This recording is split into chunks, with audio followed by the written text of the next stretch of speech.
The bitter winter wind howled through San Francisco's streets as Mia Sullivan balanced a tray of champagne flutes, weaving through the glittering crowd at the Golden Gate Opera House. Her worn shoes pinched with every step, a harsh reminder of the 25-year-old nursing student's place among the city's elite gathering for tonight's performance. In Box 7, the most luxurious private seating in the Opera House, Victoria Cavallari pressed a hand to her throat, her face flushing an unnatural crimson as she struggled for breath. The elegant 60-year-old woman's diamond necklace caught the light as she slumped against the velvet cushions, her whispered words barely audible. "Tell my son, poison." Mia noticed the older woman's distress while serving the adjacent box, her nursing instincts immediately recognizing the symptoms of thallium poisoning from her toxicology course. Without hesitation, she slipped into Box 7, abandoning her serving duties to check the woman's pulse while scanning for signs that would confirm her suspicion. "Someone call an ambulance," Mia commanded, her voice carrying an authority that belied her position as a mere server in this world of wealth and privilege. The other guests in the box stared blankly, paralyzed by shock, or perhaps unwilling to get involved in whatever was happening. Victoria clutched Mia's wrist with surprising strength, pressing a phone into the young woman's hand with trembling fingers. "Call Stefano," she gasped, her eyes wide with fear and determination. "My son. Tell him I was poisoned. Box 7. Tell him only demercaprol will work. Time is running out." Mia's fingers trembled as she dialed the number, her mind racing through everything she knew about thallium poisoning and its antidote. The line connected after a single ring, and a deep, controlled voice answered. "Mother, this isn't a good time for—" "Your mother's been poisoned at Box 7 in the Golden Gate Opera House," Mia interrupted, her voice steady despite her racing heart. "I'm a nursing student. She's showing signs of thallium poisoning and needs demercaprol immediately, or she'll die within the hour." Stefano Cavallari's world stopped at the stranger's words, his business meeting forgotten as ice spread through his veins. The 30-year-old man rose from his leather chair, gesturing sharply to the men around him to clear the room as he switched to speakerphone, his voice dangerously calm. "Who are you, and how did you recognize thallium poisoning?" he demanded, already signaling to his driver through the glass partition of his office. His mother's condition was his only concern, but this unknown woman with her precise medical knowledge presented a puzzle he couldn't ignore. Mia's nursing textbooks had never prepared her for the reality of an actual poisoning, much less one involving the mother of a man whose reputation preceded him throughout San Francisco.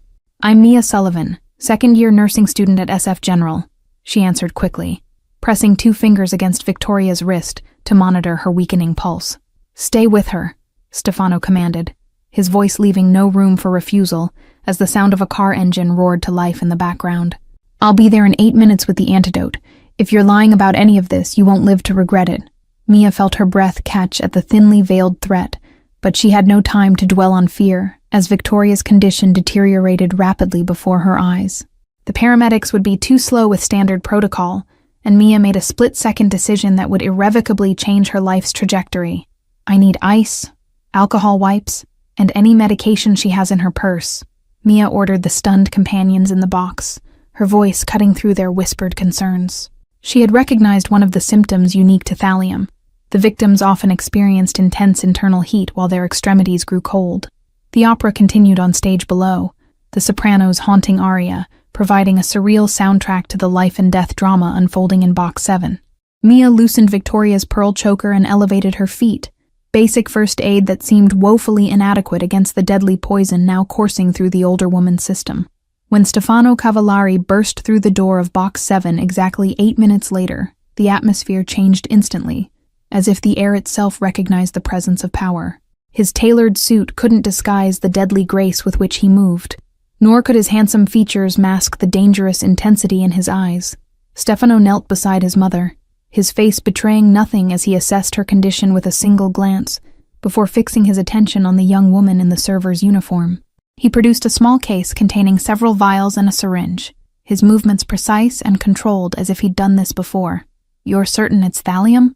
he asked Mia, his voice low enough that only she could hear him as he prepared the antidote.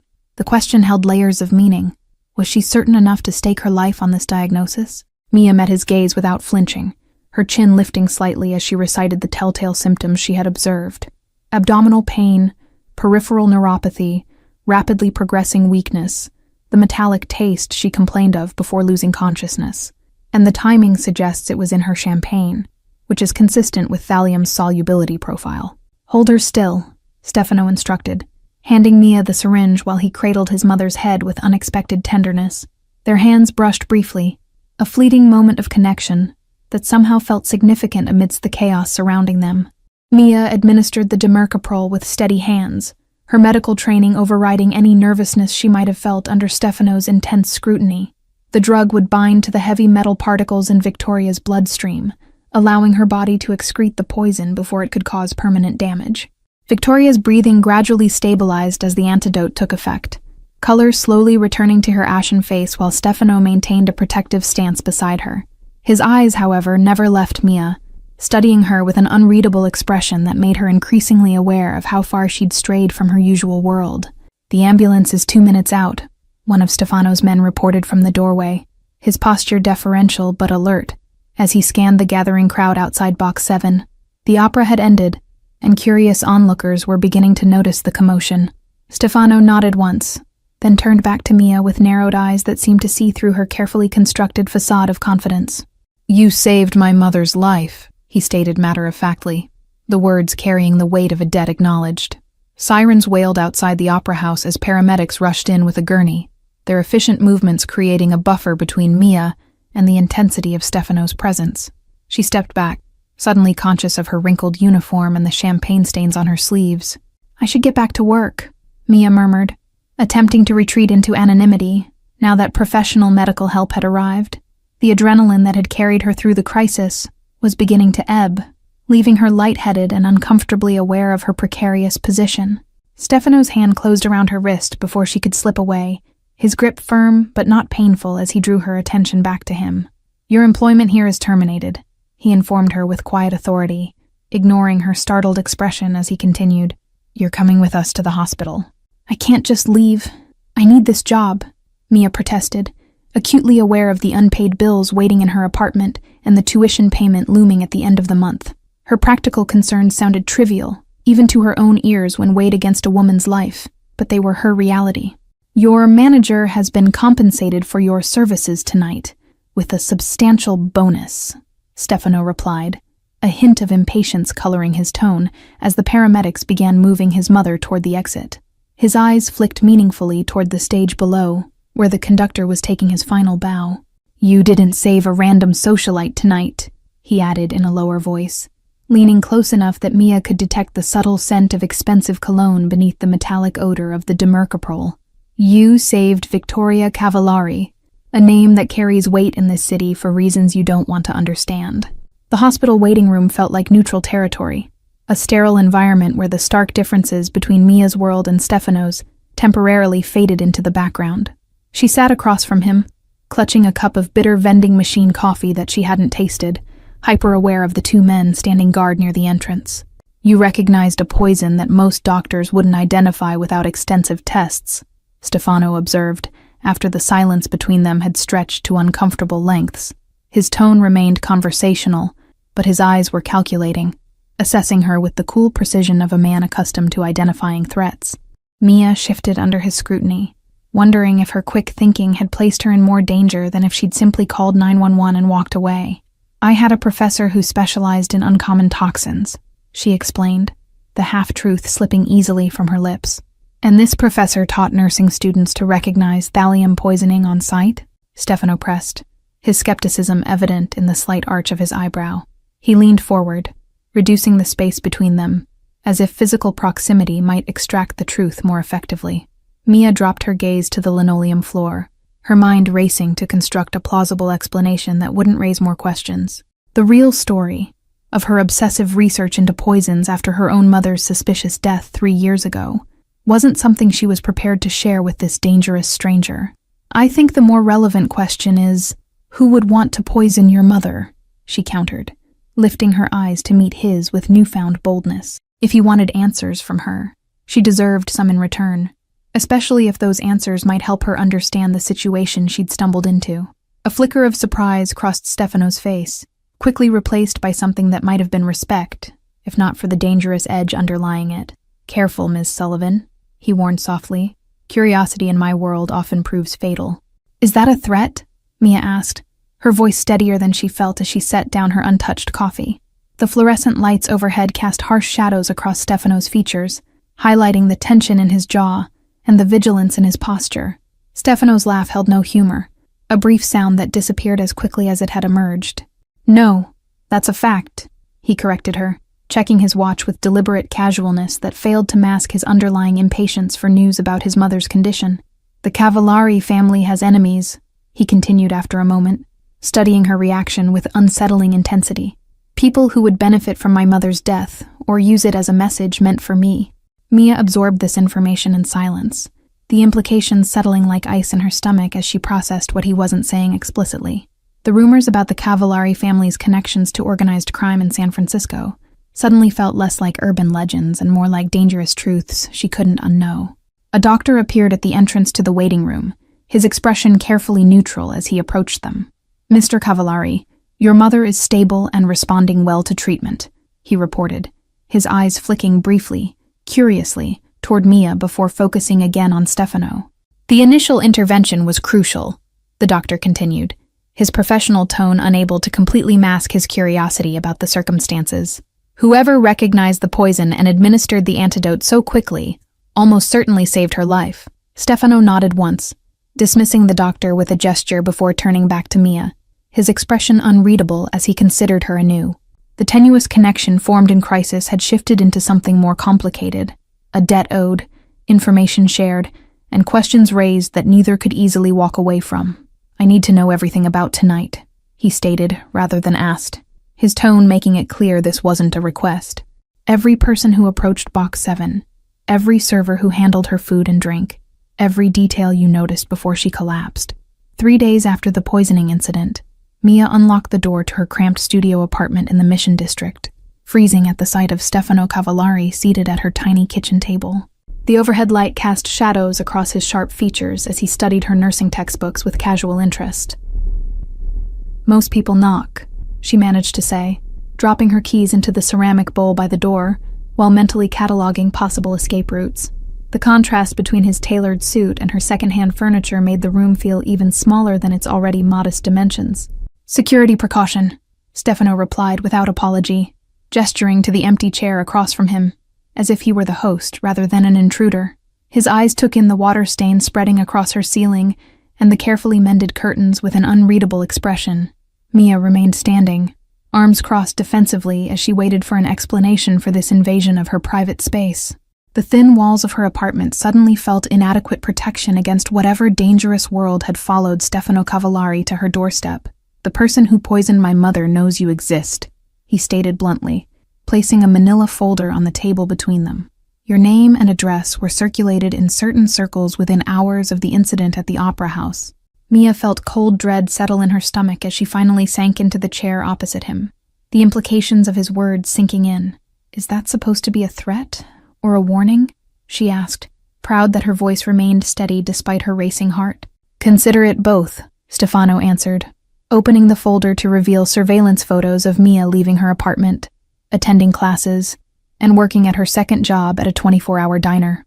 The timestamps showed they'd been taken over the past 2 days, without her noticing a thing. I won't live in fear because I helped someone, Mia said, pushing the photos away with a decisiveness that belied her inner turmoil. Her life had been precarious enough before getting entangled with whatever dangerous game the Cavallari family was playing.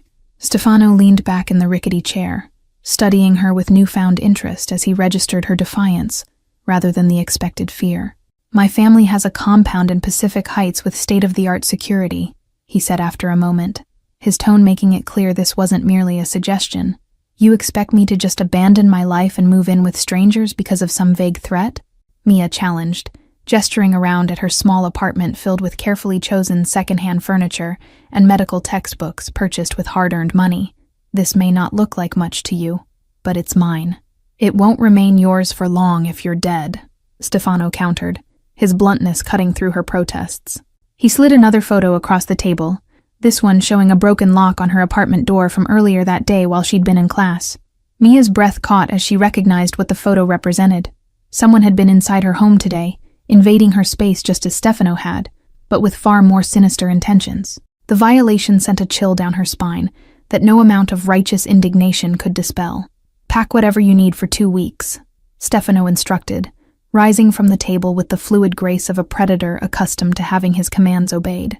His tone left no room for negotiation as he added, "My driver will be waiting downstairs in 20 minutes. Mia stared at him in stunned silence, the realization dawning that her life had fundamentally changed the moment she entered Box 7 at the Golden Gate Opera House. The nursing student who worried about tuition payments and double shifts now had to contend with poisoners and mafia protection. "I have classes, clinicals, my job at the diner. I can't just disappear," she protested, though the argument sounded hollow even to her own ears when weighed against the very real threat to her life. Her carefully constructed path toward financial stability and independence suddenly seemed fragile. The Cavallari estate stood in stark contrast to everything Mia had known, its wrought iron gates opening to reveal manicured gardens, and a mansion of imposing grandeur overlooking the San Francisco Bay. Security cameras tracked their movement as Stefano's car wound up the private driveway, the city lights twinkling below like a separate universe she'd left behind. "This is temporary," Mia reminded herself aloud, as a uniformed staff member appeared to take her single duffel bag, treating the worn canvas with the same deference they might show a designer suitcase. The absurdity of her situation hit her anew with each step into this world of privilege. Stefano watched her reaction with thinly veiled amusement, clearly accustomed to the disorientation visitors experienced upon first encountering the family's wealth. "Victoria is asking for you," he said, guiding her through the marble-floored entryway toward a sweeping staircase that seemed designed to intimidate. Victoria Cavallari's suite occupied the entire east wing of the second floor, its windows offering panoramic views of the bay that would have cost millions on the real estate market. The elegant older woman sat propped against silk pillows, her recovery evident in the healthy color that had returned to her complexion. "My guardian angel arrives at last," Victoria greeted Mia with genuine warmth that seemed at odds with her regal bearing. She extended a hand adorned with a single platinum band, her grip surprisingly strong for someone who had so recently been at death's door. Mia found herself drawn to the bedside, her medical training automatically assessing Victoria's vital signs, even as she tried to reconcile this elegant woman with the dying patient from Box 7. "How are your symptoms?" she asked, slipping unconsciously into her clinical persona.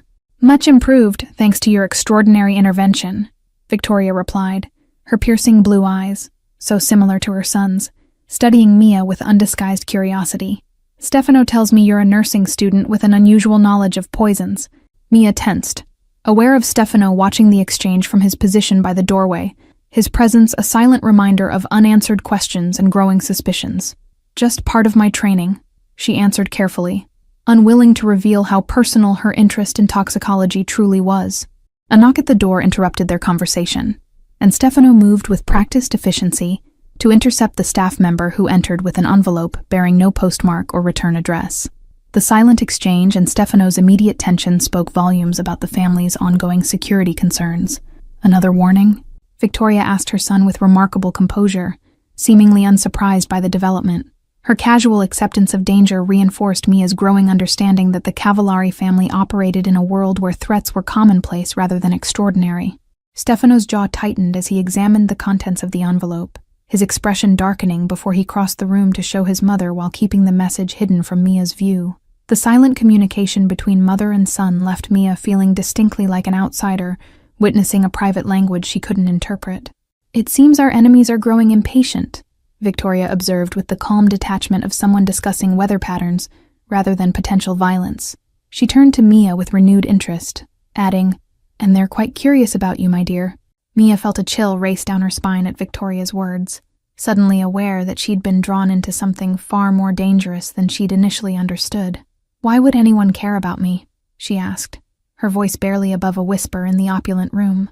"Because you prevented a carefully orchestrated assassination," Stefano answered bluntly, pocketing the mysterious message as he approached them.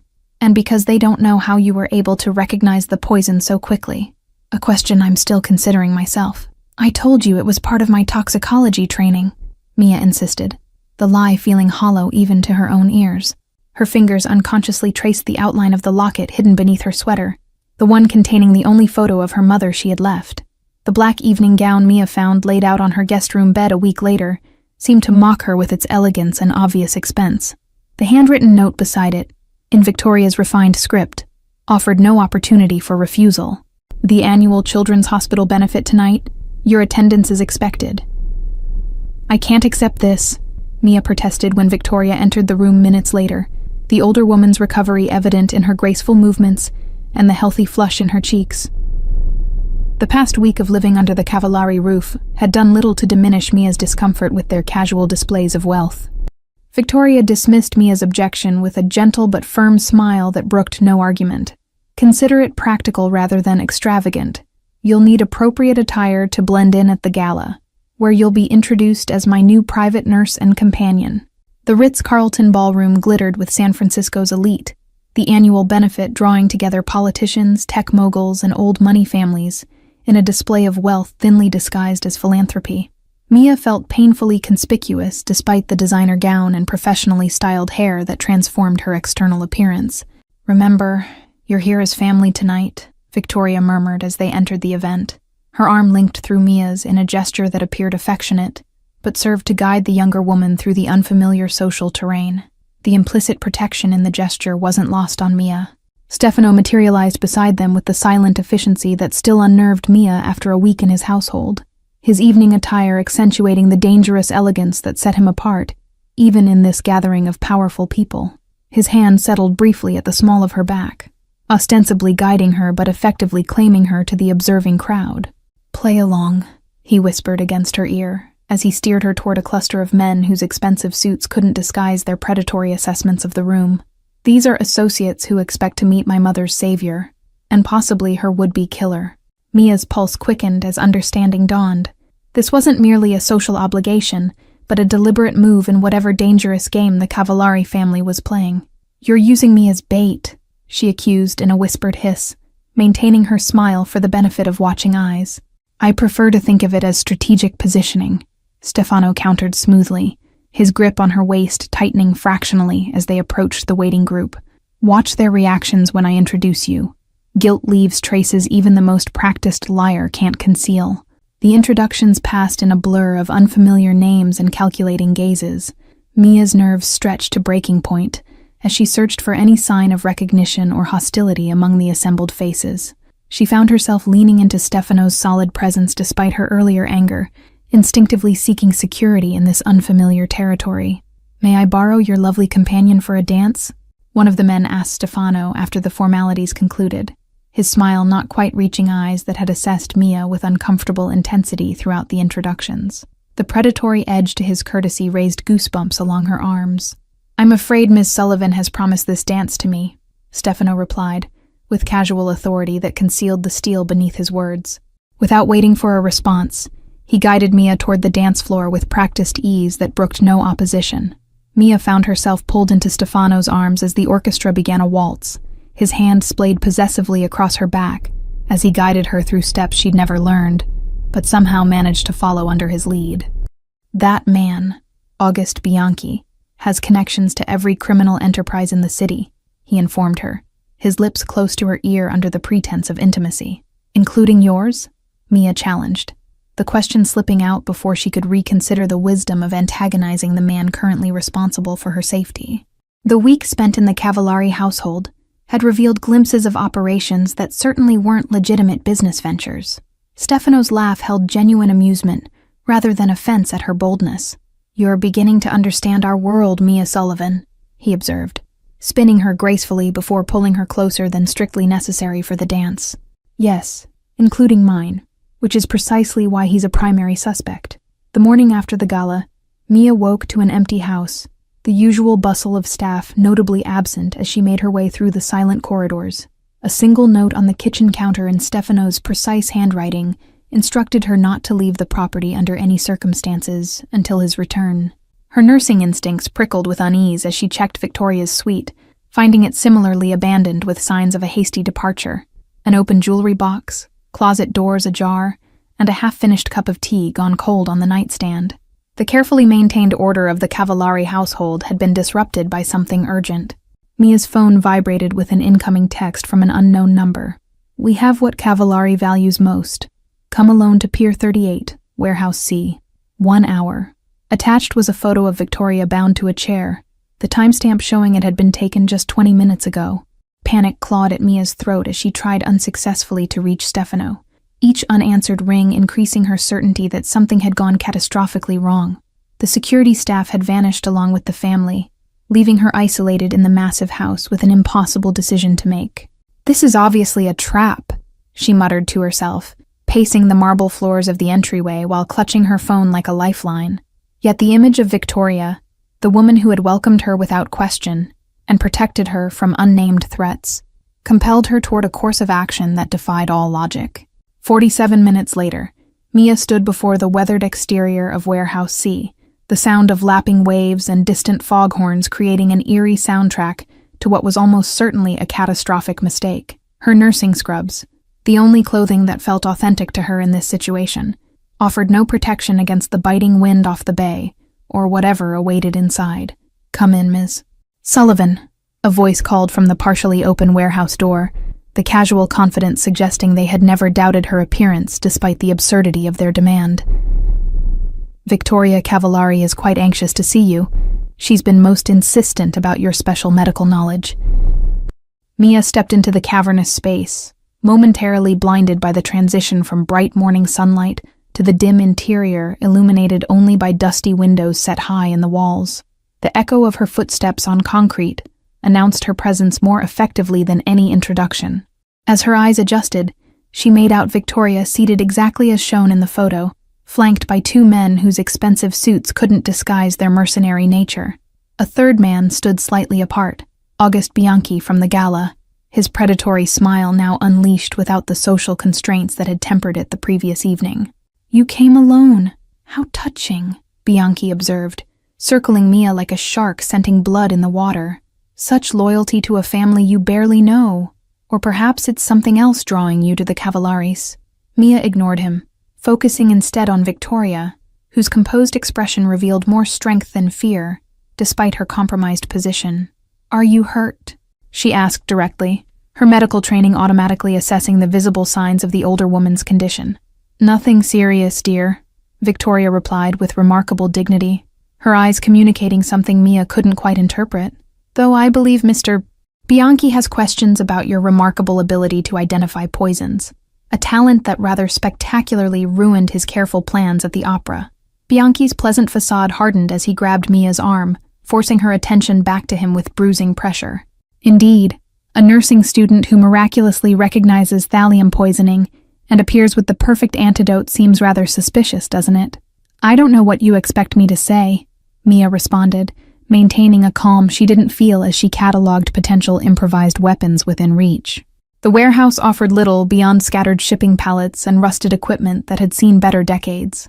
"The truth would be refreshing," Bianchi suggested with mock pleasantness, nodding to one of his men who produced a syringe filled with amber liquid. "Perhaps this will help clarify your memory, a special compound that loosens tongues quite effectively."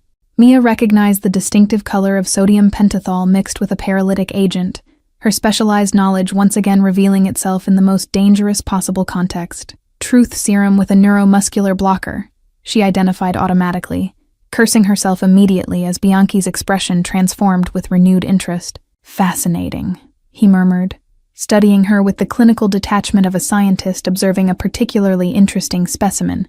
"You continue to confirm my suspicions about your unusual expertise, Ms. Sullivan. Expertise that extends well beyond standard nursing curriculum." The warehouse door crashed open before Bianchi could pursue his line of questioning further, the sudden intrusion accompanied by the unmistakable sound of gunfire and breaking glass. Mia dropped instinctively to the floor as chaos erupted around her, years of emergency drills in the hospital providing unexpected preparation for the violence. Stefano appeared through the haze of dust and confusion like an avenging angel, his movements fluid and lethal as he dispatched the nearest guard with terrifying efficiency. His eyes found Mia first, a momentary assessment confirming she remained unharmed before he turned his attention to his mother. The Cavallari family doctor finished examining Mia's bruised wrist, pronouncing her physically unharmed despite the morning's traumatic events. The study where he conducted his examination offered no windows to the outside world, reinforcing the sense of isolation that had characterized her past weeks in this household.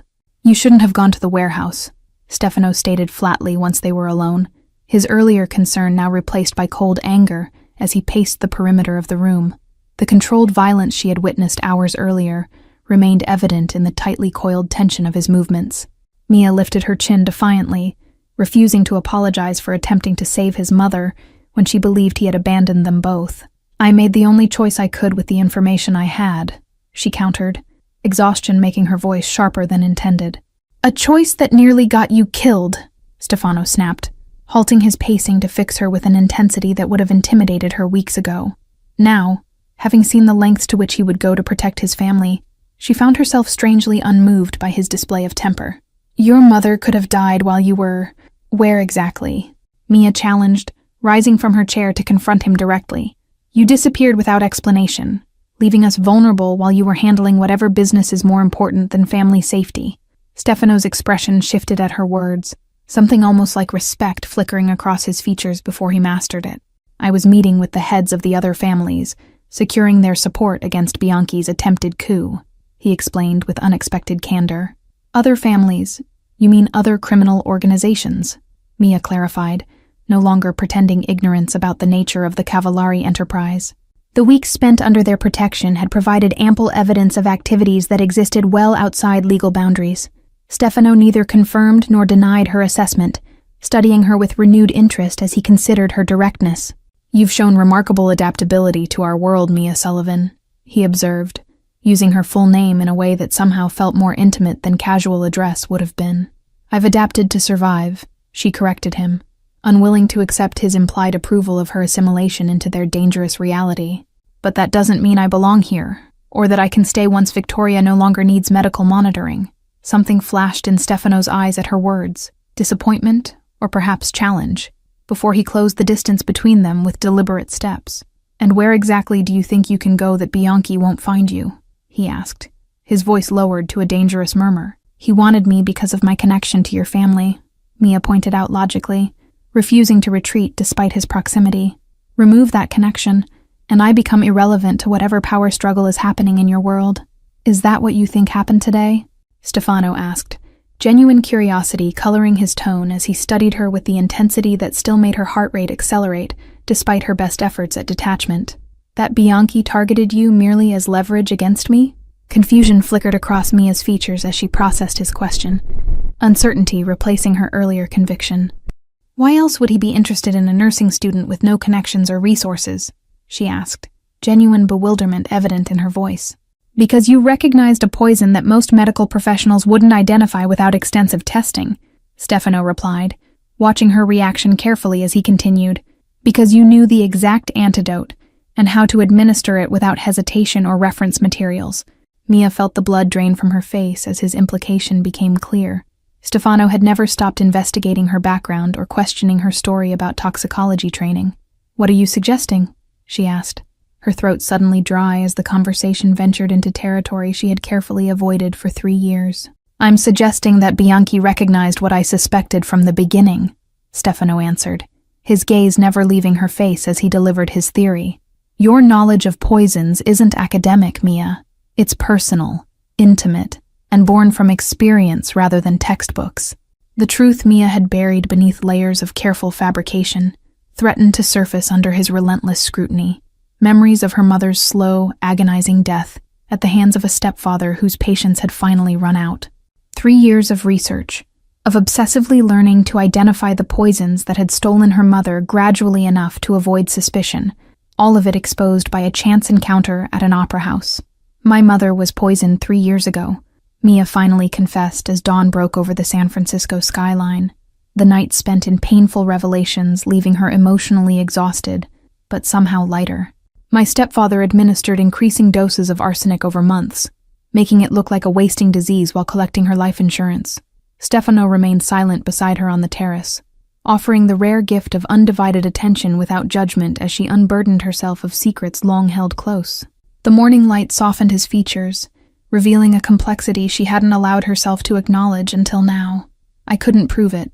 The autopsy was inconclusive, and he was careful to dispose of evidence," she continued, her fingers absently tracing the pattern of the locket containing her mother's photo. "So I decided to learn everything I could about poisons, determined that I would recognize the signs if I ever encountered them again.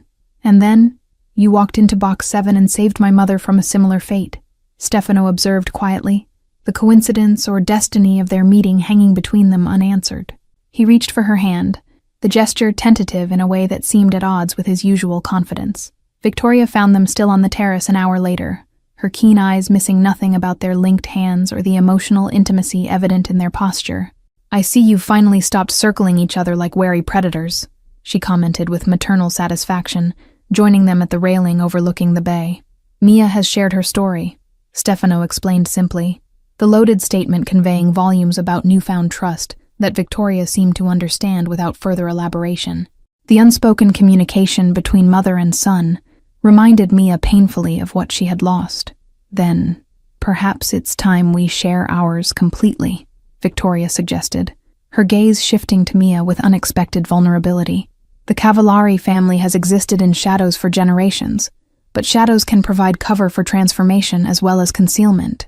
Mia listened in growing amazement as Victoria outlined her long-standing efforts to gradually shift the family's interest toward legitimate enterprises, efforts that had earned her powerful enemies within the old guard, including Bianchi. The poisoning had been as much about stopping this evolution as eliminating a powerful matriarch. "My son has been my reluctant ally in this transformation," Victoria explained with obvious pride, her hand resting briefly on Stefano's shoulder. "Each legitimate business we establish reduces our dependence on the old ways, but change comes slowly in our world." Stefano's expression revealed the complex burden he carried, honor-bound to protect the family legacy, while simultaneously working to transform it into something he could eventually take pride in. His eyes sought Mia's, silently gauging her reaction to this revelation. "The medical foundation we're establishing needs a director with your unique combination of medical knowledge and personal conviction," Victoria continued, watching Mia closely as she presented an opportunity that seemed tailored precisely to bridge the chasm between Mia's world and theirs. "A foundation funded by money from illegal operations?" Mia questioned, unable to ignore the moral complexity despite her attraction to both the offer and the man beside her. Her principles had defined her for too long to be casually discarded, regardless of her growing feelings. "Funded by our legitimate holdings, which now represent 60% of our total assets," Stefano clarified, his business acumen evident in the precise figure. "The foundation itself will be completely transparent, subject to the strictest oversight and compliance standards." Mia considered the proposal, weighing the opportunity to create something meaningful from tragedy against the complicated reality of the Cavallari family's dual existence.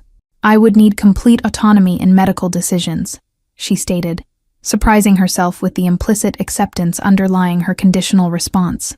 "Absolutely," Victoria agreed without hesitation, a knowing smile playing at the corners of her mouth as she watched understanding develop between Mia and her son. "The foundation will focus on identifying and treating victims of poisoning who might otherwise go undiagnosed, cases like your mother's that slip through conventional medical screening." 3 months later, Mia stood in the lobby of the newly established Sullivan Cavallari Medical Research Center, watching as the plaque bearing her mother's name was unveiled to polite applause from San Francisco's elite. The journey from struggling nursing student to foundation director still felt surreal at times, a transformation as profound as the one the Cavallari family was undergoing. Stefano appeared at her side as the ceremony concluded, his hand finding hers with the easy familiarity that had developed between them during the intense months of planning. "Your mother would be proud," he murmured, understanding the bittersweet nature of this triumph better than anyone else could. "Box 7 at the Golden Gate Opera House has been permanently reserved in your name," Stefano added, as they walked toward the reception, the significance of the location where their worlds had collided not lost on either of them. "Victoria insists we use it for the season opening next month. Thank you all for following this story. If you're enjoying these tales of unexpected love and transformation, write in the comments which part of the world you're watching from. And don't forget to like, subscribe, and share this video, as your support is what keeps these stories coming.